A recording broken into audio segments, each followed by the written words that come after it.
온 세상이 꽁꽁 얼어붙은 이 어느 겨울밤이었습니다. 이런 칠흑 같은 어둠 숲 속에 이 고슴도치들이 오밀조밀 모여 있는 모습들을 한번 상상해 보시면 좋겠는데요. 날씨가 너무 추워서 조금이라도 몸을 녹여보려고 서로에게 가까이 다가가는 거예요.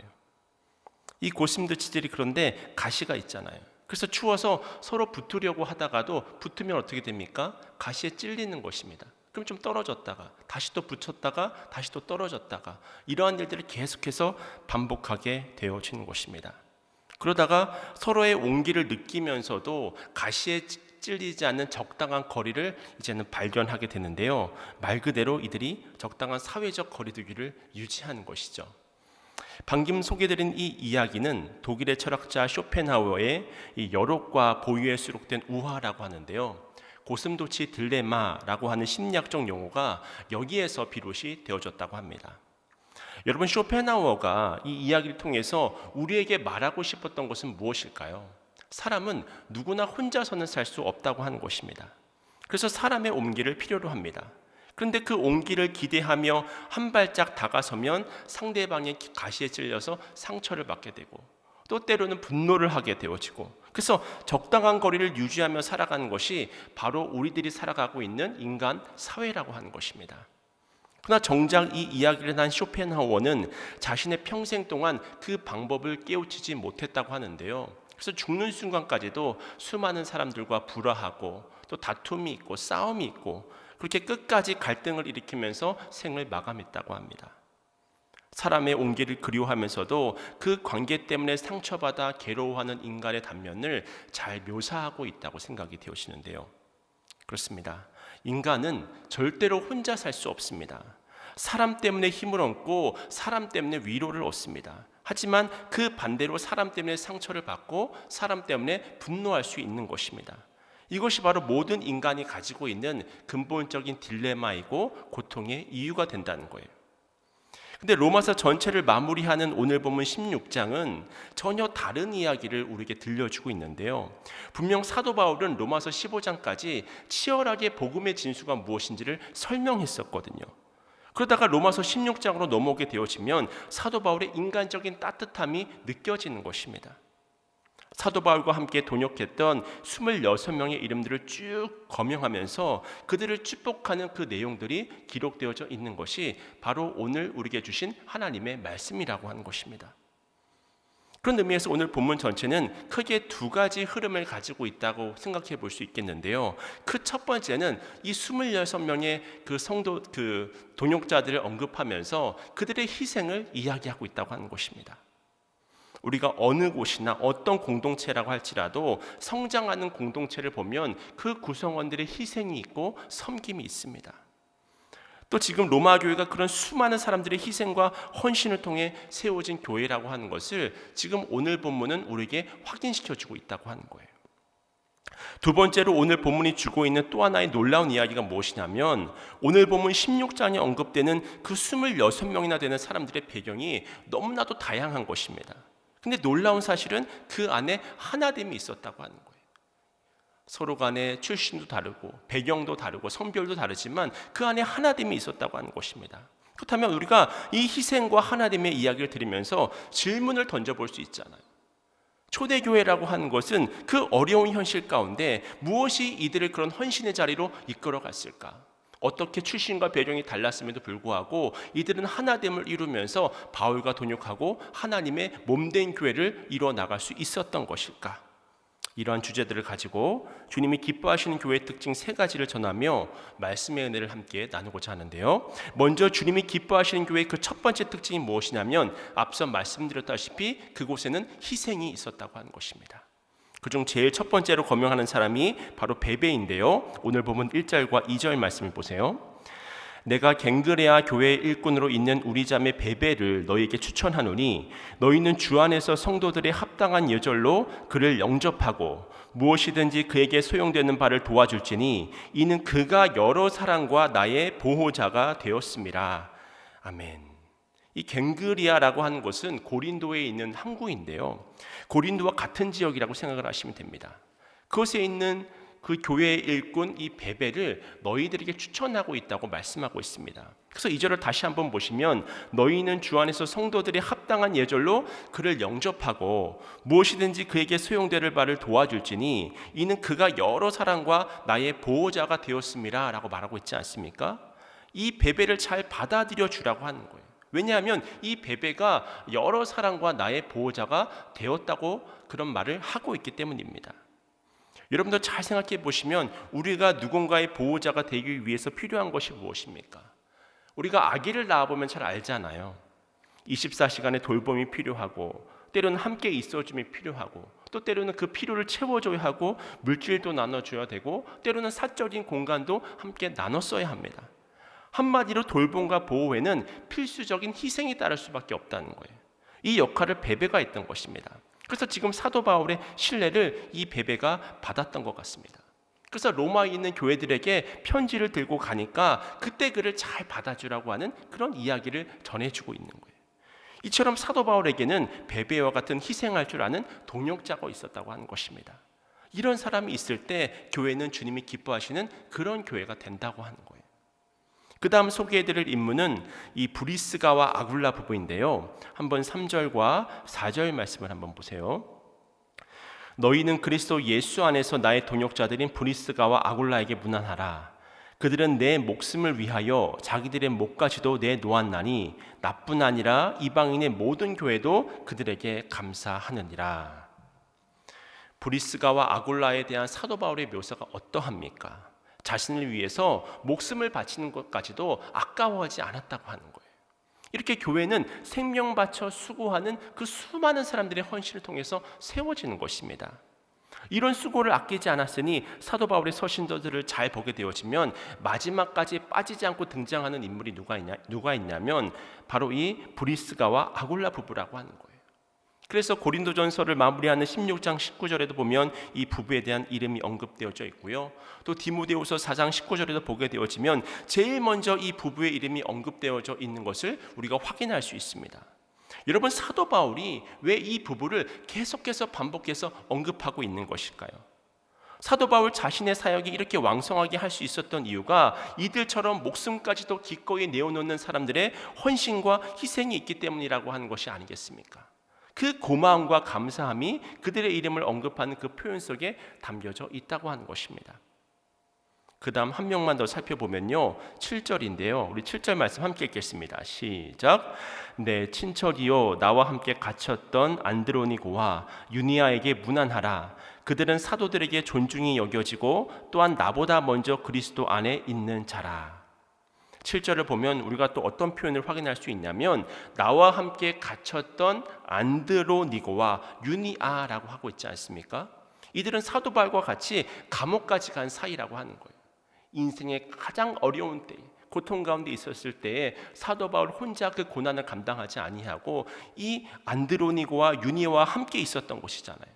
그 안에서 서로 돌봐주고 생명을 다해 사역을 동참하고 그 과정 가운데 희생과 섬김과 헌신이 담겨져 있었다고 하는 것입니다. 이것이 바로 사도 바울이 그 어려운 여건 가운데서도 하나님의 사명을 잘 감당할 수 있었던 이유가 되어졌던 거예요. 이처럼 한 교회가 성장하고 내 개인의 신앙이 성장할 수 있는 비결은 바로 섬김과 희생에 있습니다. 물론 개인의 성장에 있어서는 지금처럼 말씀을 잘 듣는 일도 중요합니다. 예배를 잘 드리는 일도 중요합니다. 하지만 그것만으로는 진정한 알매 이를 수가 없는 거예요. 반드시 이 말씀을 붙들고 섬김의 자리로 나아갈 때에 성장이 있을 수 있습니다. 성숙이 있을 수 있는 거예요. 왜냐하면 하나님의 말씀은 주님의 뜻에 합당한 순종이 있을 때 온전한 깨달음이 허락되는 것이기 때문입니다.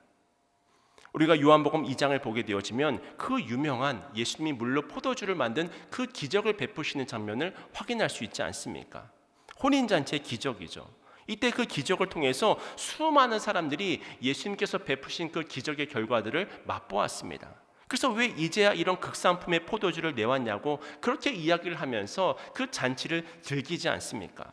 근데 이런 기쁨은 잠시라고 하는 거예요. 기적에 대한 기쁨은 잠시라고 하는 것입니다. 사람은 절대로 기적 때문에 성장하지는 않는다고 하는 거예요. 그래서 요한복음 2장 9절에는 이런 재미있는 표현을 기록하고 있는데요. 연회장은 물로 된 포도주를 맛보고도 어디서 났는지 알지 못하되 물떠온 하인들은 알더라. 아멘. 물떠온 하인들은 알더라. 하인들은 깨닫게 되었다는 것입니다.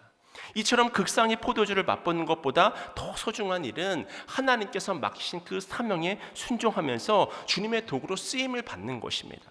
한계가 있고 연약한 인간이 만왕의 왕이신 하나님과 만나서 하나님의 도구로 쓰임받는다는 것만큼 우리에게 영광스러운 일이 어디 있겠습니까? 그러므로 하나님의 살아계심을 체험하는 거예요. 이때 우리의 신앙에 자람이 있을 수 있다고 하는 것입니다.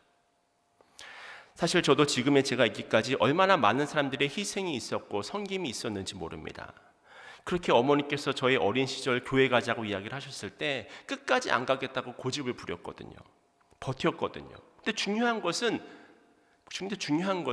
저는 저 자신을 포기했을지 모르겠지만 이 어머니께서 인간적인 기대는 포기하실지 모르겠지만 하나님께 기도하는 일을 포기하지 않으셨다고 하는 것입니다. 물론 어머니께서 자신의 자녀가 예수님을 만나서 복된 삶을 살도록 하기 위해서 계속해서 기도를 하신 것은 맞거든요. 결국 제가 그 어머니의 기도의 그 씨앗을 통해서 대학 때 예수님을 인격적으로 만나게 되어지고 이렇게 목사까지 된 것이 아니겠습니까? 그런 일련의 과정들을 보면서 결과적으로 기도하신 어머님께서 하나님의 살아계심을 체험하는 거죠. 이런 순종과 말씀에 대한 체험이 있을 때 개인의 성장이 있고 교회의 성장이 있을 수 있다고 하는 것입니다. 사실 제가 그렇게 오랜 시간 교회를 안 다니다가 다시금 신앙생활을 할 수 있었던 또 한 가지 이유는 바로 따뜻한 공동체가 있었기 때문이었습니다.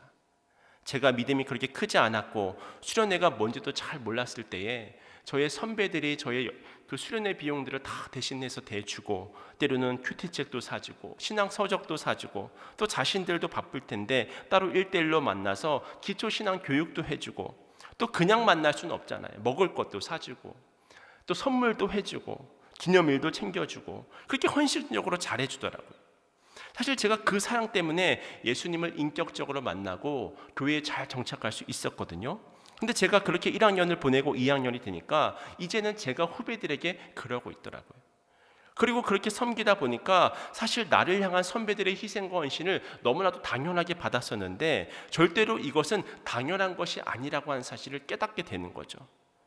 근데 받은 사랑이 있으니까 나도 따라서 그렇게 희생하고 헌신을 하게 되었더니 내가 나의 시간을 허비하고 나의 물질을 허비한 것이 아니라 오히려 그것이 나의 마음을 풍성하게 하더라고요. 결과적으로 그런 섬김과 희생을 통해서 내가 주 안에서 더욱더 하나님의 살아계심도 체험하고 자라나는 역사가 있었다고 하는 것입니다. 그렇습니다. 그렇게 우리의 신앙은 성장을 하는 거예요. 여러분, 그런 의미에서 주님이 기뻐하시는 교회에는 반드시 공동체원들의 희생이 있습니다. 섬김이 있습니다. 그때 개인의 믿음이 자라고 교회는 역사하는 힘이 큰 능력의 교회가 될 수 있는 줄로 믿습니다. 물론 분명 지금은 코로나 바이러스로 인해서 교회에 나오는 것조차도 참 쉽지 않은 때이지만 그럼에도 불구하고 한번 찾아보시길 바랍니다. 내가 이 어려운 시기에 교회를 위해서 또 한국 교회를 위해서 이 나라와 이 민족을 위해서 할 수 있는 일이 무엇이 있을까? 또한 나의 동역자들을 위해서 또한 믿음의 선후배들을 위해서 내가 무엇을 할 수 있을지 생각해 보세요. 그런 애씀과 헌신 위에 우리 교회는 든든히 서 나아갈 것을 믿습니다.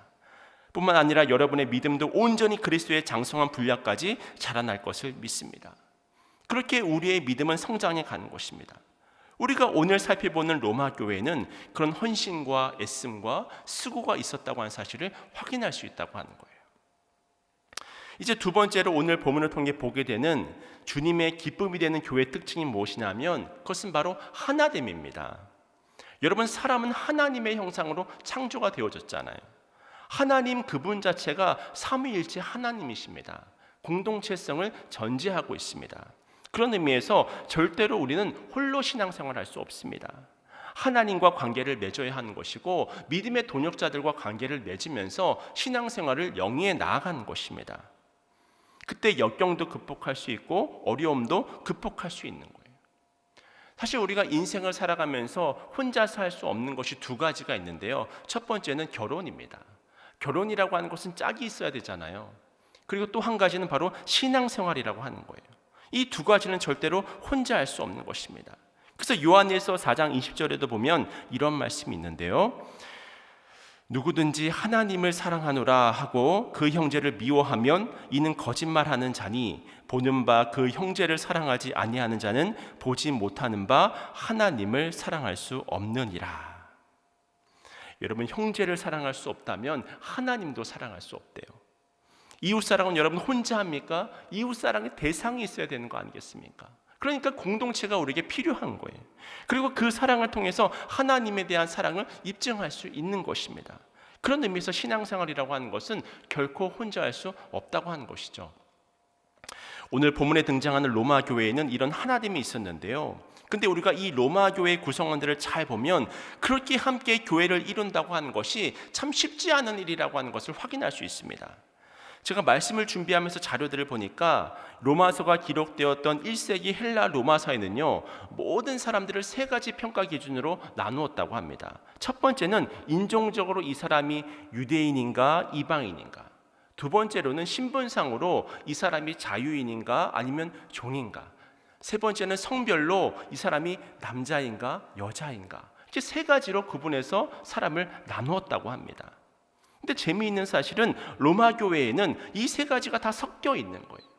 먼저 우리가 인종적으로 보면 유대인과 이방인이 섞여 있다는 사실을 확인할 수 있는데요. 7절을 보시면 내 친척이요 나와 함께 갇혔던 안드로니고와 유니아에게 문안하라 라고 되어져 있지 않습니까? 그 다음 11절도 한번 보시면 내 친척 헤로디온에게 문안하라 라고 되어져 있지 않습니까? 여러분, 사도 바울은 유대인입니까? 이방인입니까? 유대인이잖아요. 그 친척이라고 하면 그들도 유대인이잖아요. 또 3절에 보니까 브리스가와 아굴라 부부도 나오는데요. 사실 이들도 유대인이거든요. 그러니까 로마서 16장에 열거된 사람들 중에 적어도 5명은 유대인이고 나머지는 이방인들이었다고 하는 거예요. 여러분도 잘 알다시피 그 당시 유대인들은 이방인들을 사람 취급을 안 했잖아요. 근데 이들이 한데 섞여서 교회를 이루고 있고 하나됨을 이루고 있다는 이 사실이 얼마나 놀라운 것입니까? 뿐만 아니라 그 다음 두 번째로 그 당시 로마 교회는 노예와 자유인이 섞여 있는 공동체였습니다. 그렇다면 그 사실을 어떻게 알 수 있느냐? 그것은 바로 이름을 보면 확인할 수 있다고 하는 거예요.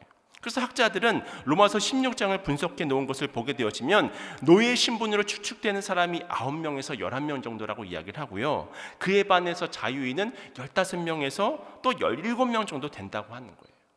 여러분, 그 당시 노예라고 하는 것은 똑같이 사람 취급을 못 받는 것이었거든요. 오죽하면 그 위대한 철학자 아리스토텔레스도 어떤 이야기를 했냐면 노예들을 생명 있는 도구, 움직이는 물건이다 이렇게 표현을 했거든요. 이런 시대에 노예라고 하는 사람과 자유인이라고 하는 그런 신분이 하나로 만나서 하나됨을 이루고 있는 거예요. 얼마나 교회가 놀랍습니까?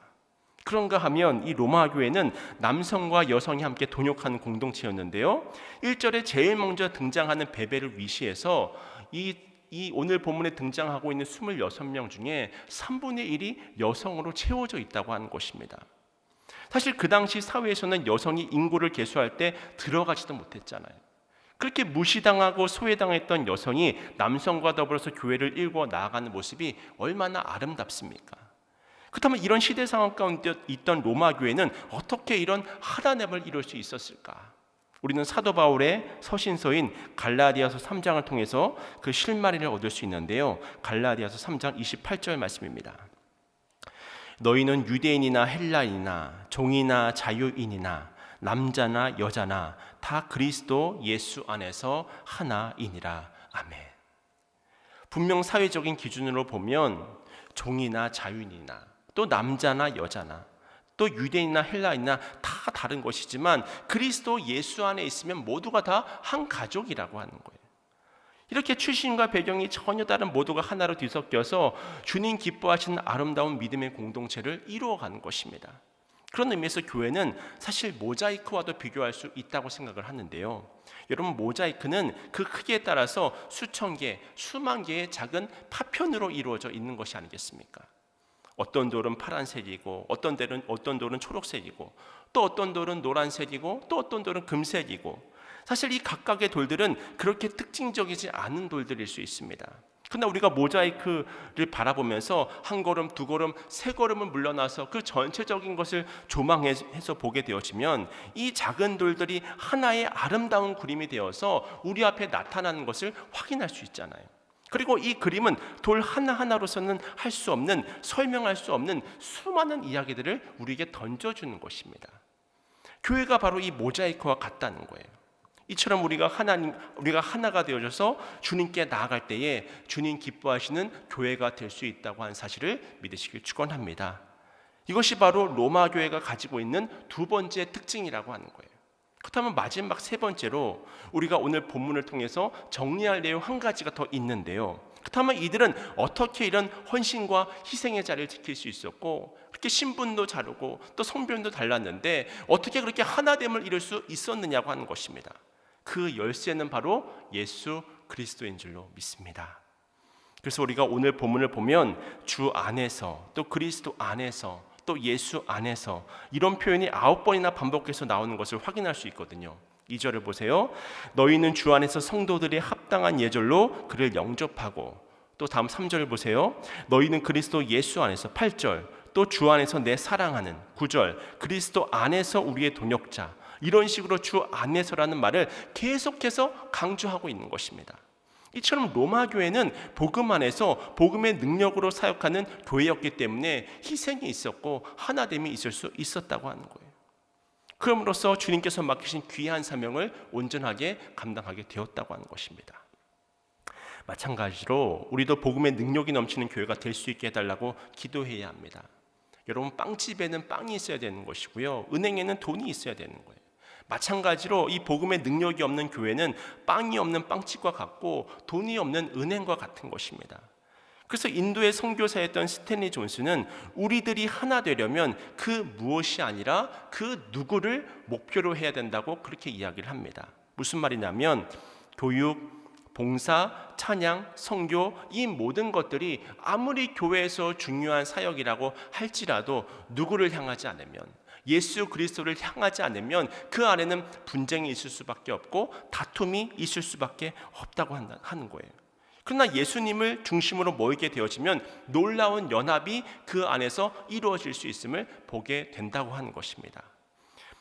그래서 에베소서 2장 14절 말씀도 한번 보시면요, 그는 우리의 화평이신지라 둘로 하나를 만드사 원수된 것 곧 중간에 막힌 담을 자기 육체로 허시고, 이것이 복음의 능력이거든요. 또한 에베소서 2장 16절 말씀입니다. 또 십자가로 이 둘을 한 몸으로 하나님과 화목하게 하려 하심이라 원수된 것을 십자가로 소멸하시고, 이것이 바로 복음의 능력이라고 하는 거예요. 여러분, 지금처럼 어려운 때에 더욱더 주님 안에 힘쓰실 수 있기를 축원합니다. 그때 능력의 하나님이 우리와 함께 하시는 거예요. 이제 이 이야기만 드리고 말씀을 마치고자 하는데요, 제가 지난 휴가 기간에 책 한 권을 읽었는데 이 포항제일교회 박용원 목사님이 쓰신 이 다시 만나는 교회라고 하는 책이었습니다. 이 책은 이 교회론을 중심으로 신앙생활의 기초를 다져주는 그런 신앙 서적이었는데요, 이분이 교회론을 중심으로 저술한 이 책의 중심 주제를 두 가지 단어로 묘사를 하더라고요. 그 두 가지 단어가 무엇이냐면 하나는 울림이고 또 하나는 어울림입니다. 무슨 말이냐면 울림이라고 하는 것은 복음을 말하는 거예요. 하나님의 말씀이 우리에게 다가오면 울림이 되어집니다. 또 예수 그리스도, 또 하나님의 사랑이 우리에게 다가와 성령의 충만함이 우리에게 임하여지면 우리 안에 공명을 일으키는 거예요. 모든 무너진 삶이 회복이 되어지는 것입니다. 오늘 설교를 처음 시작했을 때 말씀드렸던 것처럼 고슴도치처럼 우리는 서로를 필요하지만 늘 서로를 경계하잖아요. 그런데 복음이 울림이 되어서 우리 안에 공명을 일으키고 울려 퍼지게 되어지면 우리를 막고 있던 그 수많은 경계들이 순식간에 허물어지는 거예요. 그럼으로써 어떤 자리까지 나가게 되냐면 어울림의 자리까지 나가게 된다고 하는 것입니다. 그리고 이것이 확장이 되어져서 성교의 영역으로 나아가는 것이죠. 오늘날 결혼하는 많은 부부들이 서로 사랑할 것을 다짐하고 결혼을 하지만 그 결혼 생활을 끝까지 이어나가는 것은 결코 쉽지 않은 일입니다. 이 세상의 수많은 단체들이 우리 하나가 되어보자, 우리 함께 연합을 이루어보자, 그렇게 구호를 외치고 하나가 되어보자고 캠페인을 열고 하지만 하나가 되기는 너무나 힘든 거예요. 왜냐하면 다 자기중심적으로 하나가 되기를 원하기 때문입니다. 오직 우리가 울림을 통해서 어울림으로 나가는 길은 한 가지밖에 없습니다. 바로 교회의 구성원 모두가 예수 그리스도를 바라보는 것입니다. 로마 교회가 남자와 여자가 또 유대인과 이방인이 또 자유인과 종이 하나가 될 수 있었던 이유는 모든 교회 구성원들이 예수 그리스도를 바라보았기 때문입니다. 그러므로 주님이 기뻐하시는 교회를 만들어갈 수 있었던 거예요. 결국 말씀을 마무리하며 우리가 힘써야 하는 것은 하나밖에 없습니다. 말씀을 통해서 더욱더 주님께 나아가는 것입니다. 어려운 때일수록 믿음의 자리를 지키고 또 기도의 자리를 지키고 현장 예배를 드릴 수 없다면 온라인으로서도 믿음의 자리를 굳건하게 지켜서 주님을 끝까지 바라보는 거예요. 그 안에 울림을 통해서 어울림의 영역을 확장하는 것입니다. 현장에서 그것을 확장할 수 없다면 온라인으로 확장을 하는 거예요. 할 수 있는 그 모든 방법으로 확장하는 것, 그것이 바로 이 땅에 살아가는 우리에게 맡겨진 이 세상의 빛과 소금의 역할을 감당하는 하나님의 사명이 우리에게 맡겨진 바라고 하는 것입니다. 이것이 바로 로마서 16장에 기록이 되어져 있는 거예요. 모두가 알다시피 참 어려운 시기를 보내고 있습니다. 어떻게 보면 한국 교회의 위기이기도 합니다. 하지만 꼭 기억해야 할 사실이 한 가지가 있는데요. 그것은 우리의 상황이 아무리 어려워도 언제나 이 세상을 향한 하나님의 대안은 교회라고 하는 사실입니다. 이 사실을 잊지 마시고 주님 주신 기쁨과 충성됨으로 이 사명을 잘 감당하실 수 있는 저와 여러분이 되시길 바랍니다. 그러므로 날마다 승리하는 삶을 살아가신, 그러므로 하나님의 기쁨이 되는 몸된 교회를 만들어 나아갈 수 있는 우리 모두가 되시길, 여러분 모두가 되시기를 주님의 이름으로 간절히 축원을 드립니다.